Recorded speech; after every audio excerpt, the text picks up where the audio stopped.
the first outside investor in Facebook and is now the co-founder and chairman of Palantir Technologies. Every moment in business happens only once. The next Bill Gates will not build an operating system. The next Larry Page or Sergey Brin won't make a search engine. And the next Mark Zuckerberg won't create a social network. If you are copying these guys, you aren't learning from them. Of course, it's easier to copy a model than to make something new. Doing what we already know how to do takes the world from 1 to n, adding more of something familiar. But every time we create something new, we go from 0 to 1. The act of creation is singular, as is the moment of creation, and the result is something fresh and strange. 0 to 1 is about how to build companies that create new things. The challenge of the future. When we think about the future, we hope for a future of progress. That progress can take one of two forms.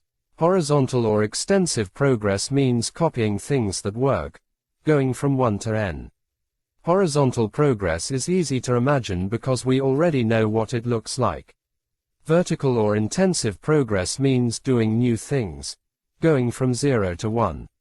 Vertical progress is harder to imagine because it requires doing something nobody else has ever done. If you take one typewriter and build 100, you have made horizontal progress. If you have a typewriter and build a word processor, you have made vertical progress. At the macro level, the single word for horizontal progress is globalization, taking things that work somewhere and making them work everywhere. The single word for vertical, 0 to 1 progress is technology. New technology tends to come from new ventures, startups. The easiest explanation for this is negative. It's hard to develop new things in big organizations, and it's even harder to do it by yourself. Bureaucratic hierarchies move slowly, and entrenched interests shy away from risk. In the most dysfunctional organizations, signaling that work is being done becomes a better strategy for career advancement than actually doing work. If this describes your company, you should quit now. At the other extreme, a lone genius might create a classic work of art or literature, but he could never create an entire industry. Startups operate on the principle that you need to work with other people to get stuff done, but you also need to stay small enough so that you actually can. Positively defined, a startup is the largest group of people you can convince of a plan to build a different future. A new company's most important strength is new thinking. Even more important than nimbleness, small size affords space to think. This book is about the questions you must ask and answer to succeed in the business of doing new things. What follows is not a manual or a record of knowledge but an exercise in thinking. Because that is what a startup has to do. Question received ideas and rethink business from scratch. Party like it's 1999. When I was running PayPal in late 1999, I was scared out of my wits, not because I didn't believe in our company, but because it seemed like everyone else in the valley was ready to believe anything at all. Everywhere I looked, people were starting and flipping companies with alarming casualness. At least PayPal had a suitably grand mission, the kind that post-bubble skeptics would later describe as grandiose. We wanted to create a new internet currency to replace the US dollar. We knew that the boom was going to end. Since we didn't expect investors' faith in our mission to survive the coming crash, we moved fast to raise funds while we could. We raised $100 million and just as we closed the deal, the bubble popped. The entrepreneurs who stuck with Silicon Valley after the pop learned 4 big lessons from the dot-com crash that still guide business thinking today. 1. Make incremental advances. Grand visions inflated the bubble, so they should not be indulged. 2. Stay lean and flexible. All companies must be lean, which is code for unplanned. You should not know what your business will do. Planning is arrogant and inflexible. Instead, you should try things out, iterate, and treat entrepreneurship as agnostic experimentation. 3. Improve on the competition. Don't try to create a new market prematurely. The only way to know you have a real business is to start with an already existing customer, so you should build your company by improving on recognizable products already offered by successful competitors. 4. Focus on product, not sales. If your product requires advertising or salespeople to sell it, it's not good enough. Technology is primarily about product development, not distribution. These lessons have become dogma in the startup world. Those who would ignore them are presumed to invite the justified doom visited upon technology in the great crash of 2000. And yet the opposite principles are probably more correct. 1. It is better to risk boldness than triviality. 2. A bad plan is better than no plan. 3. Competitive markets destroy profits. 4. Sales matters just as much as product. It's true that there was a bubble in technology. The late 90s was a time of hubris. People believed in going from 0 to 1. Too few startups were actually getting there, and many never went beyond talking about it. We still need new technology, and we may even need some 1999-style hubris and exuberance to get it. To build the next generation of companies, we must abandon the dogmas created after the crash. That doesn't mean the opposite ideas are automatically true. You can't escape the madness of crowds by dogmatically rejecting them. Instead, ask yourself, how much of what you know about business is shaped by mistaken reactions to past mistakes? The most contrarian thing of all is not to oppose the crowd but to think for yourself. All happy companies are different. Monopolists lie to protect themselves. They know that bragging about the great monopoly invites being audited, scrutinized, and attacked. Since they very much want their monopoly profits to continue unmolested, they tend to do whatever they can to conceal their monopoly, usually by exaggerating the power of the non-existent competition. Non-monopolists tell the opposite lie: we're in a league of our own. Entrepreneurs are always biased to understate the scale of competition, but that is the biggest mistake a startup can make. The fatal temptation is to describe your market extremely narrowly so that you dominate it by definition. Monopolies drive progress because the promise of years or even decades of monopoly profits provides a powerful incentive to innovate. Then monopolies can keep innovating because profits enable them to make the long-term plans and to finance the ambitious research projects that firms locked in competition can't dream of. Tolstoy opens Anna Karenina by observing, "All happy families are alike. Each unhappy family is unhappy in its own way." Business is the opposite. All happy companies are different. Each one earns a monopoly by solving a unique problem. All failed companies are the same. They failed to escape competition. The ideology of competition. Creative monopoly means new products that benefit everybody and sustainable profits for the creator. Competition means no profits for anybody, no meaningful differentiation, and a struggle for survival. So why do people believe that competition is healthy? The answer is that competition is not just an economic concept or a simple inconvenience that individuals and companies must deal with in the marketplace. More than anything else, competition is an ideology, the ideology that pervades our society and distorts our thinking. We preach competition, internalize its necessity, and enact its commandments, and as a result, we trap ourselves within it, even though the more we compete, the less we gain. Let's look at what competition does in the real world by examining Microsoft and Google. One built an operating system, the other built a search engine. What's the fight about? Lots, apparently. As a startup, each clan had been content to leave the other alone and prosper independently. But as they grew, they began to focus on each other.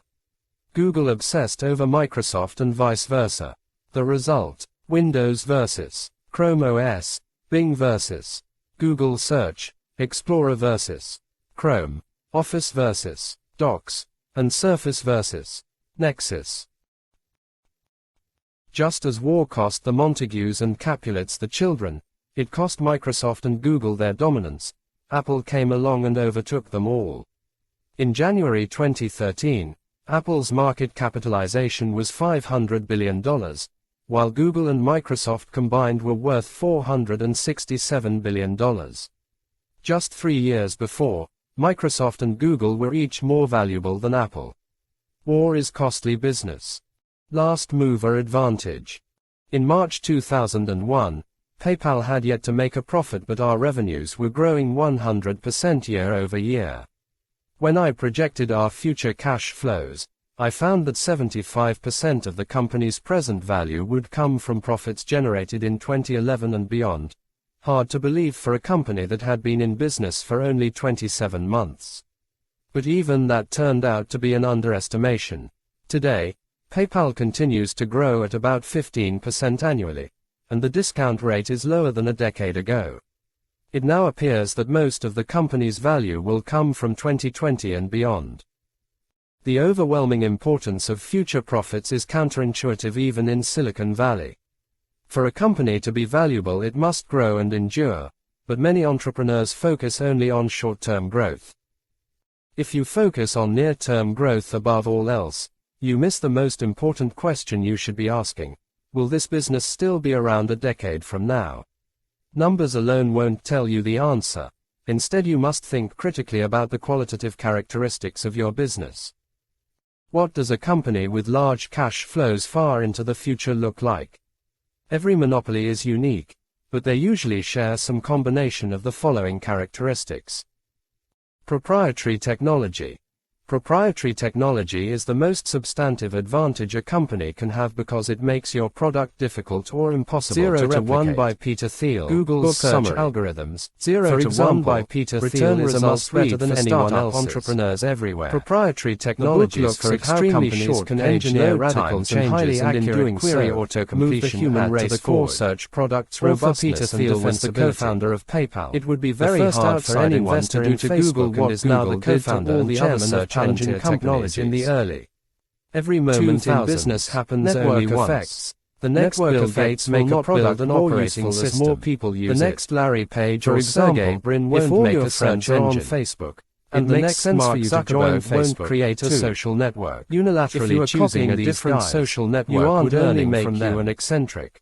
Of course, economies of scale. It's easier to copy a model than to make something new. Stronger as it gets bigger. Doing what we already know how to do takes the world from creating a product, engineering something, management, office space. But every time we create something new, we go from 0 to 1. Software startups can enjoy especially dramatic as is the moment of creation because the marginal cost of producing another copy of the product is close to 0 to 1 is about how to build companies that create. A company has a monopoly on its own brand. The challenge of the future. So creating a strong brand is a powerful way to claim a monopoly. Future of progress. Today's strongest tech brand can take one of two. The attractive looks and carefully chosen or extensive progress means copying things that work. The Apple Store from one to minimalist design and close control over the consumer experience is easy to imagine because we already know what it looks like. The price positioning as a maker of progress means doing new things. The lingering nimbus of Steve Jobs' personal charisma all contribute to a perception is harder to imagine because it requires doing something nobody else has ever done. You've probably heard one typewriter and build one advantage. You have made the first entrant into a market. You can have a typewriter and build a word processor. You have made vertical progress. But moving first is a macro level, not a goal. The single word for horizontal matters is generating cash flows in the future. Taking things that work somewhere and making them work everywhere. If someone else comes along and unseats you. 0 to 1 progress is the last mover. That is, new technology tends to come from a new specific market and enjoy years. The easiest explanation for this is negative. It's hard to develop do that is to dominate big organization scale, and it's even harder to do it by your ambitious long-term vision. Bureaucratic hierarchies you are not a lottery ticket, and entrenched interests shy away from to take a definite form in the most constructional organization, signaling that work is being done becomes a better strategy. It makes sense to understand it in advance and to work if this describes your company. But if you expect an indefinite future ruled by randomness, a lone genius trying to create a classic work of art or literature. You can also expect the future to be either better or worse than the present. Startups operate on the principle that you need to work with other people to get stuff done. Combining these possibilities to stay small enough so that you actually can. Positively defined. Indefinite pessimism. A startup is the largest group of people you can convince of a plan to build a different future. But he has no idea what to do about it. The new company's most important strength is since the early 1970s, even more important than nimbleness, when the continent succumbed to undirected bureaucratic drift.